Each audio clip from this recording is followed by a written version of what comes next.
NFL record predictions. We did one before the preseason. This is our final one as we go into the regular season. So let us know what you think after you see our prediction. And when calculating records, we don't look for 15-win seasons. We think those are very unusual, especially Chiefs and Lions both doing it last season. We take midpoints, so our highest win total is going to be around 11, 12 wins, just to kind of level set before we get going here. And we like to keep it interactive. So the question of the week for this week is, what is your preseason Super Bowl pick? It's easy to guess and be wrong. We've been wrong for the past several years. We usually get one of them right, but not both. We tend to pick the Ravens and Lions over and over and over again, so we won't pick that this year. All right, so let's start off with the teams and do our record predictions. We're going to kick it off with the defending Super Bowl champions, Philadelphia Eagles. We think they're going to finish 11-6. Again, this is a midpoint. We have a high number, best case, and then a worst case, so don't freak out if you think that number is too low. I think they're going to defend their title here and go first in the NFC East, and they're going to fend off a tough challenge from the Washington Commanders, so we see continuing to have another great year and going 10-7. Second in the East. We love what they did last year in the playoffs. Overachieved a little bit by making the championship game, but we think they're right on track to repeat and get back to the playoffs again. Dallas Cowboys, we thought we had a little more optimism. We're not Cowboys fans, we're Texans fans, so we really don't like them much. We think injuries in the offensive line, and we think Dak Prescott's inconsistency is going to keep them from the playoffs. We think they'll have a decent season and go 9-8 this year. And the New York Giants, it's easy to have optimism with that defense. We think it'll take a while. Daniel Jones is not there anymore, of course. You got Jackson Dart, Russell Wilson. We think they're going to be better than people think from a betting perspective. We don't think the record's going to reflect that. They're in a tough division. We see them at 7-10 for this season.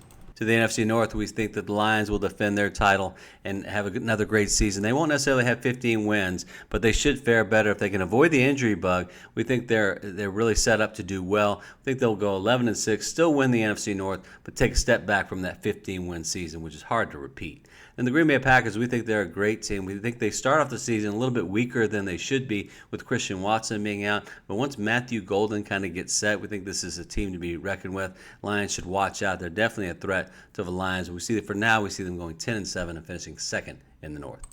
For both the Vikings and the Bears, it's one of those cases in which we don't know what to expect because you had a first-year starter, J.J. McCarthy, trying to fill in and replace Sam Darnold, who had a great year last year. Is it easy to repeat 14 wins? We don't think so. So we think 9-8 is the floor. We think they could go as high as 11 wins if J.J. McCarthy comes in and Kevin O'Connell coaches him up. And coaching is a factor for the Bears as well. If Ben Johnson comes in, makes a difference right away. The Bears could be a playoff team, could be a 10, 11-win team. We think to stay safe, we think their floor is just like the Vikings, 9 wins. We think that's fair. It'll take a while for Johnson to settle in.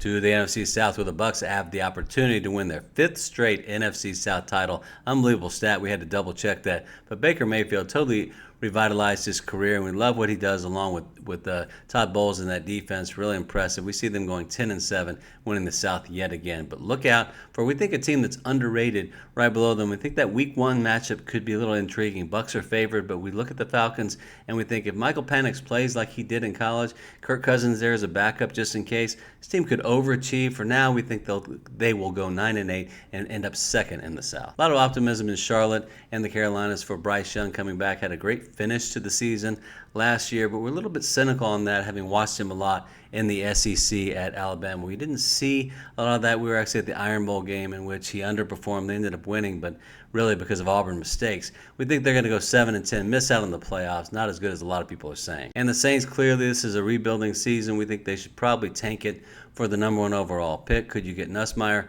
who's a local guy? His dad is actually the offensive coordinator for the Saints. That would be a good match. So for this season, we think they'll go 4-13 and finish last. For the NFC West, we look, it's an obvious, safe, and easy pick would be the LA Rams. We're not going to be safe. We're not going to be easy. We're going to make a hot take here. We think the Seattle Seahawks are going to overachieve and shock a lot of teams with that combination of the running offense, very improved defense. We like what Clint Kubiak can do as an offensive coordinator. We like what Mike McDonald does on the defensive side of the ball. If Darnold plays up to his potential, they can definitely win this division. Otherwise, it's going to fall to the Rams of 49ers. But this is our hot take for the NFC West. Seahawks going 11-6, finishing first in the West. And second, of course, would be the LA Rams. We think really they have to be the favorite going into the division, but we think the Seahawks are going to be a little bit better. I think it's going to take a while for Matthew Stafford and Devontae Adams to click, but this is a very powerful team. We think the Seahawks have the better defense. And the San Francisco 49ers, a lot of people high on them. We think their wins total over-under is 10.5.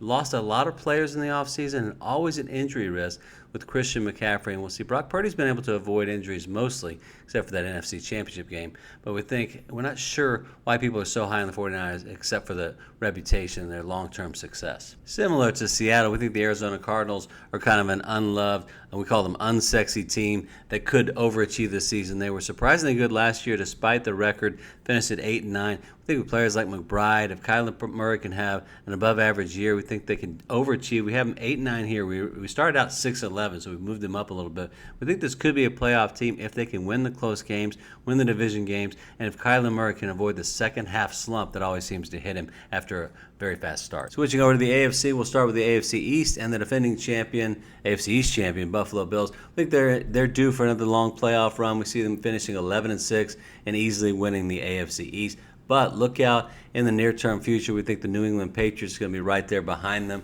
We see this year as kind of a bounce-back year for them. Drake May and Mike Vrabel and all those guys they added in the offseason, we think they're going to improve. We had them originally 7-10. We're moving this up to 9-8. We think they'll finish second in the East ahead of the guys from here in South Florida.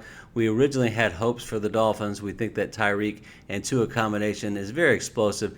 We truly believe, we hate to be critical, we think Mike McDaniel's offense is lacking. I think the team's lacking in toughness. I get in trouble with that being based here. But we think they're going to finish 7-10, third in the East, and potentially start a rebuild. So for the Jets, they are in the middle of a rebuild, in our opinion, and we think that's going to, obviously continue. We think Justin Fields could have a breakout season. We see more of a 5-12, fourth-place finish for the Jets. To the AFC North, we start off with the Baltimore Ravens, who even as Texans fans, we recognize that the Ravens are likely the best team in the AFC, with all due respect to the Chiefs and Bills. Lamar Jackson could have easily won the MVP last year. Josh Allen didn't have as great numbers, had a great season. We like the Ravens going 12-5 and finishing with the first overall seed in the AFC playoffs. The Bengals, of course, are all offense and really limited defense. We thought they would resolve that Trey Hendrickson contract situation, but until that gets resolved, 10-7 might be too high. We've got to watch out for the Steelers, too, who have an unbelievable defense. And then their questions, as opposed to the Bengals, are on the offensive side. We know what Aaron Rodgers has done in the past. He actually had a statistically good season in 2024, even though the Jets really underachieved and really wasn't worth the hype. But if they can have a stable running game, which we haven't seen yet in preseason, that defense plays, they could leapfrog the Bengals and finish in second. But for now, we have 9-8 in the division. And, of course, the Cleveland Browns, they have 4 quarterbacks on the roster, but who's going to be playing most this year? They named Joe Flacco as the starter. We like Flacco. We think that's going to give them this kind of a deep threat, and we think they're going to be more competitive than you think, but we think this is clearly a rebuild. The Houston Texans are a lot like the Steelers, and they've got a great stifling defense and an offense that could have some significant upside. We think they've got a huge advantage, not just with C.J. Stroud, but their running game. Adding Nick Chubb, we think that's going to be a great add for them in a kind of a prove-it kind of season. We see them finishing 11-6 and winning the South.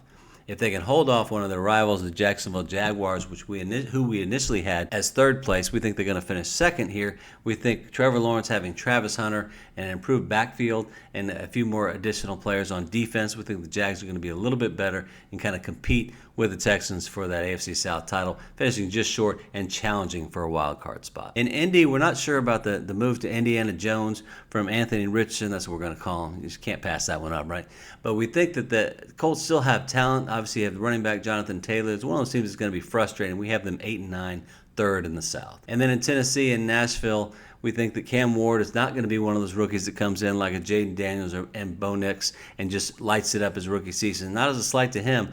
Those guys had far better supporting cast. I think it's going to take a little bit more time. We see them finishing 6-11 and fourth in the South. To the AFC West, and we really wanted to pick the Broncos to win the AFC West division. We think they're right there on the cusp. If they get a couple of lucky breaks, we think they can definitely do it with Sean Payton directing this offense with Bo Nix. And again, Vance Joseph. We love the two head coach kind of a deal, directing the defense, which we think is the best in the league, with apologies to our Texans. But we think they're going to end up finishing 10-7 and end up tied with the Kansas City Chiefs and lose on a tiebreaker, because we think the Chiefs just have that luck, find a way to do it. They always do.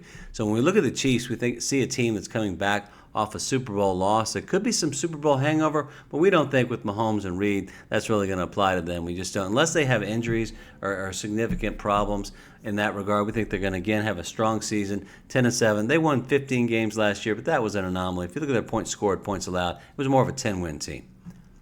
Looking at the LA Chargers, we like what they have with Jim Harbaugh, Justin Herbert, and then the running game should be solid. Offensive line losses could be a concern. We're going to watch that, but we think again in this division, having with the Chiefs and Broncos, I think they're going to be good. They're going to be one of those teams week in and week out you got to look out for. We see them finishing 9-8, just a little bit behind the Chiefs and the Broncos. And then in Vegas, we were just there. A lot of excitement for the Raiders. This team is going to be good in the next couple of years. Like we said, very exciting there. You got players like Brock Bowers, brought in Geno Smith, running back Ashton Jeanty. Who can catch that guy? But we think it's going to take another year for them to kind of get over that hump. They need a little bit more help on defense. So we see them finishing 4th in the West. That's all for this time. Thank you for joining. Please subscribe to our channel, and we look forward to sharing our future videos with you.